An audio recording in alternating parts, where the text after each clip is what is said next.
quero que você abra a palavra de Deus no livro de Atos dos Apóstolos. Esse é uma ata, é um registro histórico do nascedouro da igreja, que chamamos também de igreja primitiva, e vamos ver um pouco do retrato da igreja nascente, a igreja de Cristo, né? A base que é essencial para vivenciarmos os dias de hoje. Estamos vivendo há mais de 2000 anos do nascedor da igreja, como conhecemos e como é apresentado no livro de Atos dos Apóstolos, mas esse retrato dessa igreja, a sua essência, ela precisa estar presente na igreja de hoje, a igreja moderna ou pós-moderna, assim como esteve presente em toda a história da igreja. E são imagens, retrato que traz para nós o nosso modelo a seguir. Então aqui nós vemos no versículo 42 do capítulo 2 de Atos, em diante até o 47, um pouco desse retrato maravilhoso da igreja de Cristo. Diz assim a palavra de Deus: e perseveravam na doutrina dos apóstolos, e na comunhão, e no partir do pão, e nas orações. Em cada alma havia temor, e muitos prodígios e sinais eram feitos por intermédio dos apóstolos. Todos os que creram estavam juntos e tinham tudo em comum, vendiam suas propriedades e bens, distribuindo o produto entre todos, à medida que alguém tinha necessidade. Diariamente perseveravam unânimes no templo, partiam o pão de casa em casa e tomavam as suas refeições com alegria e singeleza de coração, louvando a Deus e contando com a simpatia de todo o povo. Enquanto isso, acrescentava-lhes o Senhor dia a dia os que iam sendo salvos. Querido Deus, amado Pai, a Tua palavra mais uma vez é lida e mais uma vez dependemos da ação poderosa, da iluminação do Teu Santo Espírito para quem fala, transmitindo a palavra, e para quem recebe. Que possamos ter entendimento do texto bíblico com fidelidade, temor e tremor, e possamos ter convicção de que o Senhor trata conosco. Nós oramos agradecidos por todos os nossos queridos que nos ouvem. No nome de Jesus oramos. Amém. Berkoff, um dos teólogos mais, vamos dizer assim, queridos dos presbiterianos na história do presbiterianismo, ele retrata a igreja de duas formas. A igreja visível e militante, é a nossa, e a igreja invisível, triunfante, aquela que já está na glória, aquela que é formada pelos nossos heróis do passado, os pais da igreja, aqueles que serviram nas fileiras, aqueles que muitas vezes foram abatidos por causa do Evangelho, sofreram as perseguições, evangelizaram, plantaram igrejas, enviaram missionários, foram missionários e já partiram. O Senhor já recolheu esses queridos irmãos e que eles fazem parte dessa igreja invisível e triunfante. Mas nós, aqui, eu e você, nós que estamos dentro, vivendo esse presente século, somos nós a igreja visível e a igreja militante, a igreja que tem militado, a igreja que tem combatido o bom combate, a igreja que está evangelizando, cumprindo a grande comissão. Conforme já em outro sermão, dias atrás, aqui mesmo, tratamos sobre a grande comissão, uma tarefa inacabada, urgente, intransferível, mas possível de ser realizada. E aqui a igreja primitiva, a igreja de Atos dos Apóstolos, ela demonstra na prática de suas ações, o seu retrato, a sua imagem, o registro sobre ela, como é possível de fato cumprir essa grande comissão, sendo sendo igreja de Cristo. Nós só vamos cumprir essa grande comissão que o Senhor nos deu se de fato formos uma igreja de Cristo. E a igreja de Cristo, como a igreja primitiva, ela traz algumas imagens para nós, alguns retratos que precisam ser averiguados, compartilhados e vivenciados no nosso tempo, nossa igreja. É algo lindo quando nós olhamos esse subtema colocado por aqueles que fizeram a tradução da Bíblia para um melhor entendimento, como viviam os convertidos, ou como era o dia a dia dos crentes, dos primeiros cristãos, daqueles que se identificam com Cristo, aqueles que seguem a doutrina, o ensino de Cristo Jesus. E o texto diz: e perseveravam na doutrina dos apóstolos, na comunhão, no partir do pão e nas orações. Em cada alma havia temor, muitos prodígios e sinais eram feitos por intermédio dos apóstolos. Queridos irmãos, a primeira imagem desse retrato, nós vemos de forma muito clara, amados, que é a identidade doutrinária da igreja. A igreja de Cristo é uma igreja que se identifica com o próprio Cristo, com a obra realizada por Ele, com profundidade na grande comissão. Ele nos dá uma ordem, uma tarefa aos seus discípulos, que era fazer discípulo em todas as nações, ensinando a esses discípulos a guardar tudo que Jesus ensinou. A profundidade do discipulado, a doutrina. Hoje nós vemos igrejas surgindo, abrindo porta de qualquer garagem, vive igreja, qualquer um é pastor, qualquer um é bispo, qualquer um é arcebispo, qualquer um é papa, patriarca, apóstolo, o escambau. Em nome de um evangelho, algum interesse, sem ter uma identidade com a palavra de Deus, com os ensinos de Deus, com a doutrina de Deus, que só é possível examinando as Escrituras, conhecendo de fato a vontade de Deus revelada, que é boa, perfeita e agradável. Como junta de missões no Brasil, 80 anos de trabalho missionário, esse é o papel da junta de missões, plantar igrejas, mas igrejas de Cristo, identificadas com Cristo, Senhor da igreja, o cabeça da igreja, o próprio Evangelho, o verbo que se fez carne, a própria palavra, o conteúdo a ser pregado e vivenciado.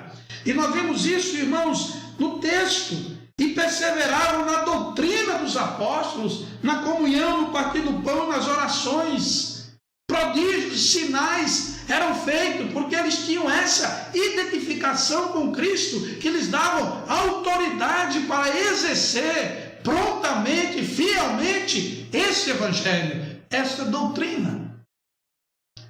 Se você de fato entende qual é a igreja de Cristo, é uma igreja que ela tem profundidade doutrinária, que ela se identifica com Cristo, através da sua liturgia, através da forma como ela cultua, o ensino que ela dá. Fazemos discípulos de Cristo e não do pastor. O pastor não é e nunca será o dono do rebanho. Ele pastoreia. A palavra do Senhor diz que é Deus que dá pastores segundo a vontade dele. Nós somos parte do rebanho com responsabilidades que o Senhor tem nos dado de cuidar, de ensinar, pastorear, cuidar e acompanhar as ovelhas que são de Cristo. Então, irmãos, o retrato da igreja de Cristo precisa ter a imagem da profundidade doutrinária, da identidade doutrinária. Nós somos uma igreja apostólica, sim, irmãos. Somos uma igreja que tem como base a doutrina dos apóstolos, os apóstolos que receberam de Cristo e que ensinam e ensinaram o que Cristo ensinou, uma ordem imutável do Senhor. Mas também, neste retrato da igreja de Cristo, nós precisamos encontrar, irmãos, a autenticidade da vida cristã. Nós precisamos pregar precisamos ensinar a doutrina, mas precisamos viver a doutrina ensinada. Na prática, nós vemos que eles perseveravam na doutrina, na comunhão, no partir do pão, nas orações, e de fato em cada alma havia temor. Coisa maravilhosa. Temor ao Senhor era presente. O temor do Senhor dava sabedoria. E a palavra do Senhor diz: e muitos prodígios e sinais eram feitos por intermédio dos apóstolos. 44, todos que creram estavam juntos e tinham tudo em comum.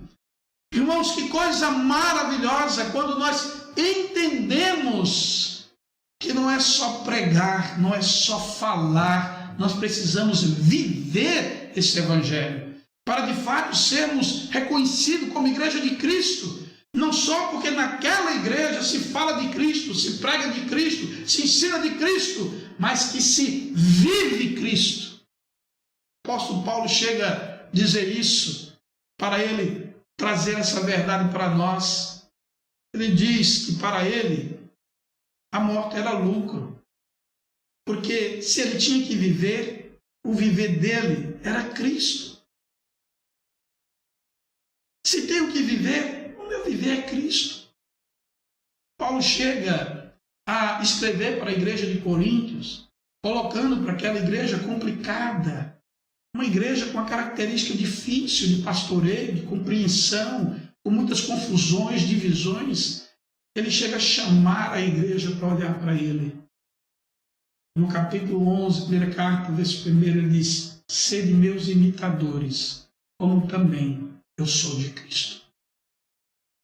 Como é importante entender, irmãos, que a sua vida e a minha vida anunciam o evangelho na nossa prática do cotidiano, na nossa ida ao supermercado, nossa relação no condomínio onde moramos, no vizinho de nossa casa, no seio da família, nos negócios que nós fechamos.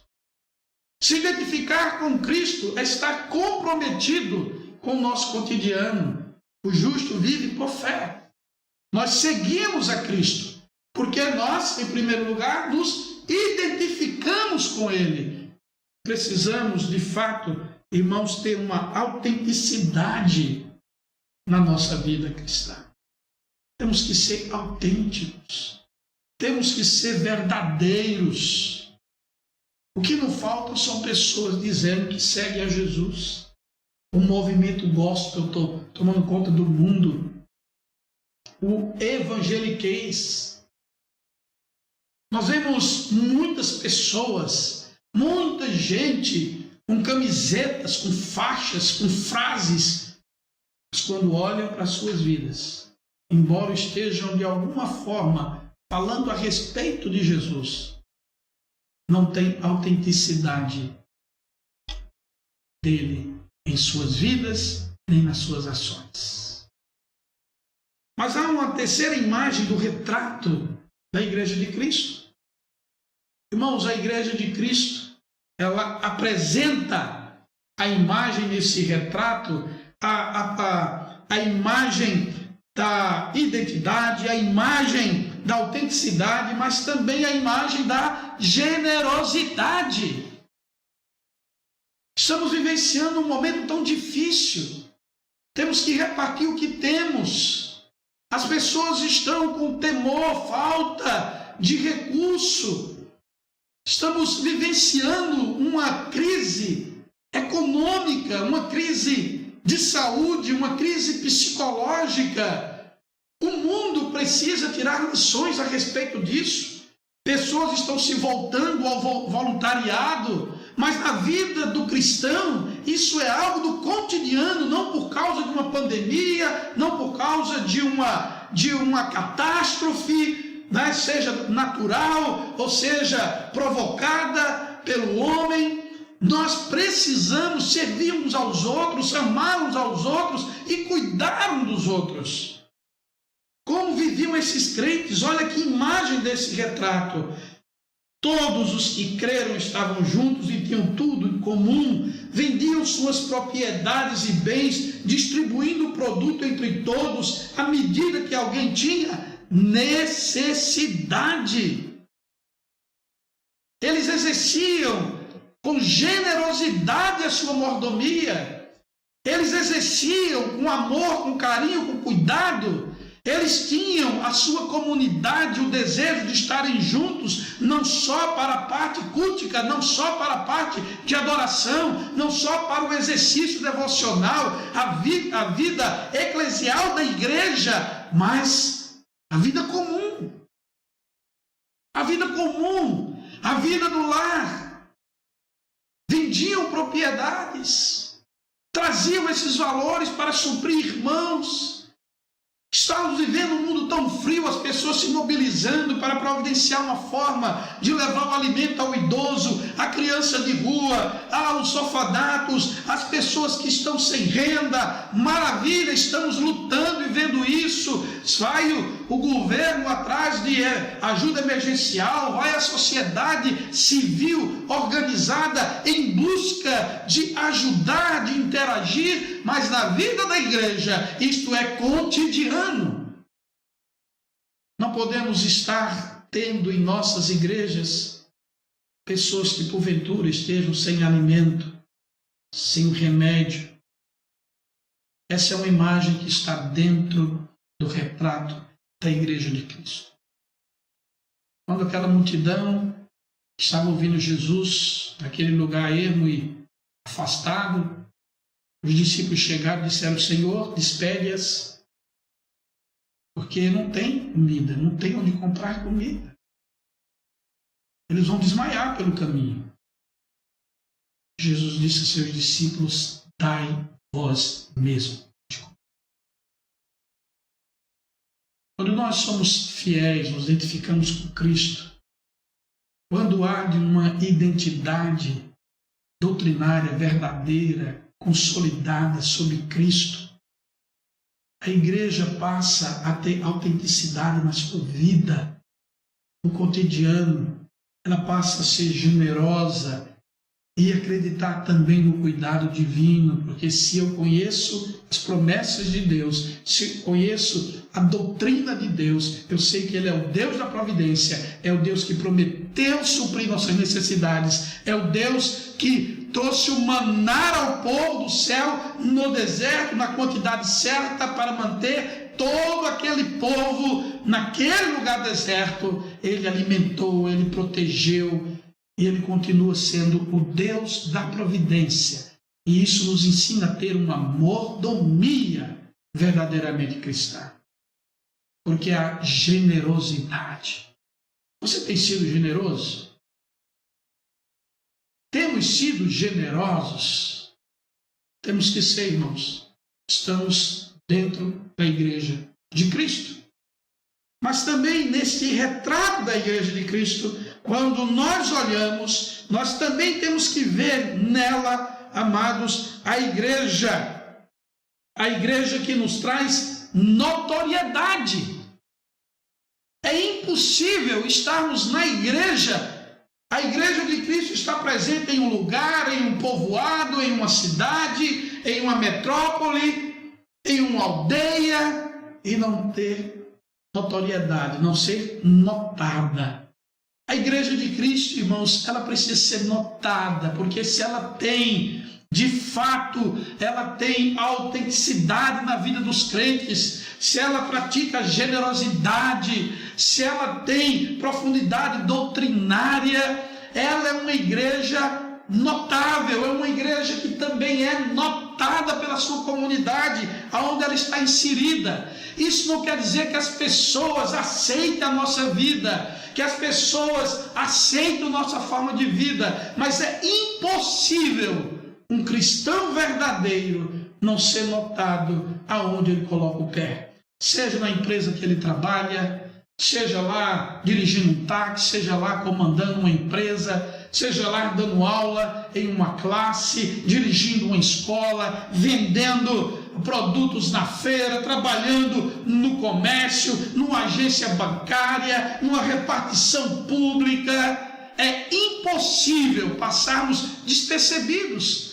Porque no Sermão do Monte, as bem-aventuranças, palavra introdutória, ela traz para nós, antes que nós somos sal da terra e luz do mundo. Nós brilhamos, irmãos, nós influenciamos, damos sabor, somos vistos. É uma igreja que traz o seu retrato, notoriedade para com os de fora. Versículo 47 diz assim: louvando a Deus e contando com a simpatia de todo o povo. Enquanto isso, acrescentava-lhes o Senhor dia a dia os que iam sendo salvos. Coisa maravilhosa. Às vezes as pessoas nem vêm para a igreja, mas através do nosso testemunho como família, na nossa vivência cristã cotidiana, como você trata a esposa, seus filhos, é tratado por eles, como você trata seu patrão ou seus subordinados, quando você exerce a sua amizade, seja mesmo no lugar, no momento de lazer, o seu comportamento em ajudar as pessoas, em falar de Cristo, as pessoas podem até dizer assim: olha, eu não sou crente não, eu não acredito nesse negócio de crente não, mas se eu fosse crente, tivesse que ser, eu queria ser como o Mariano, como o Armando, como o Ederli, eu queria ser como a Sinhá, como o Marcelo, eu queria ser, porque, irmãos, a igreja de Cristo tem notoriedade. O texto diz, contando com a simpatia de todo o povo. Não está dizendo contando com a adesão de todo o povo.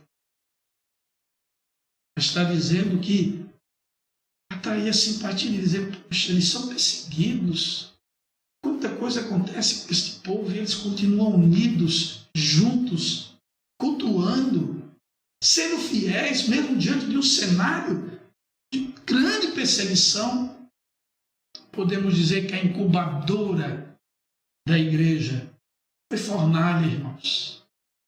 A igreja de Cristo nasceu em tempos de tribulações, após a crucificação do mentor, do salvador, do criador, do cabeça da igreja. Toda aquela luta, perseguição contra os crentes.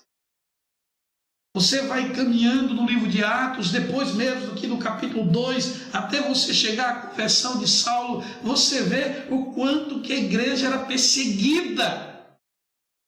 Apedrejamentos, violência física.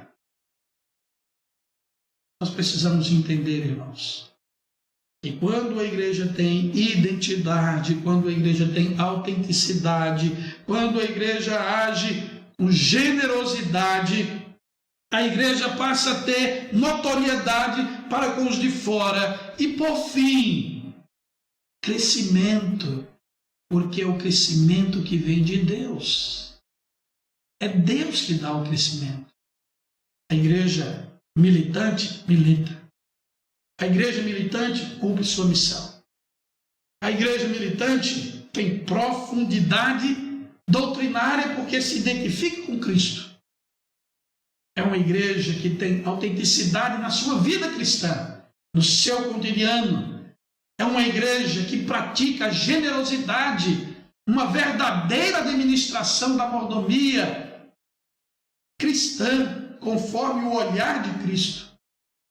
É uma igreja notória, porque tem notoriedade dos de fora, o reconhecimento. Os de dentro, os irmãos, não precisa haver reconhecimento. Eles são frutos da própria ação da igreja. Mas é importante o testemunho dos de fora. E por fim, haverá o crescimento, porque o crescimento é Deus que dá. É Deus que dá. Precisamos continuar crendo apaixonadamente nas promessas de Deus. E que possamos continuar, mesmo nesse cenário de pandemia, mesmo nesse cenário que tem afetado o mundo de um polo a outro, mesmo esse cenário que tem deixado os poderosos batendo cabeça, o mundo parou, está parado por um inimigo invisível, um inimigo microscópio, mas o medo, o pavor, a crise instalada, mas o evangelho não deixou de ser pregado e anunciado. o Senhor mesmo ontem, hoje, será eternamente. A igreja do Senhor tem que ser a mesma que foi no passado, no presente e no futuro. E eu e você fazemos parte dessa igreja. Não esqueça disso. Coloque isso para você. Chame isso para você. Responsabilidade. Chame isso. Tome posse disso. E verifique se sua comunidade, de fato, é um retrato da igreja de Cristo. Vamos orar. Deus, muito obrigado, Senhor, pelo propósito que o Senhor tem de cada um dos teus filhos que estão labutando nessa igreja visível. O Senhor já recolheu para si aqueles que estão na igreja invisível. Um dia também estaremos juntos lá, louvando, gozando plenamente da presença do nosso Senhor e Salvador Jesus Cristo. Mas enquanto aqui estamos, Senhor, nos faz de fato ser uma igreja que retrate Cristo Jesus. Antes de sermos presbiterianos, nós somos filhos de Deus, discípulos de Cristo, igreja de Cristo, identidade para com Ele. Também veracidade no nosso cotidiano, nos dá também generosidade para que possamos ser notados como filhos de Deus, luzeiros de Deus, cartas vivas do Senhor, e que haja crescimento em nossas congregações, em nossas igrejas locais. Fique conosco, nos ajude. Obrigado mais uma vez por essa oportunidade. Oramos em nome de Jesus. Amém.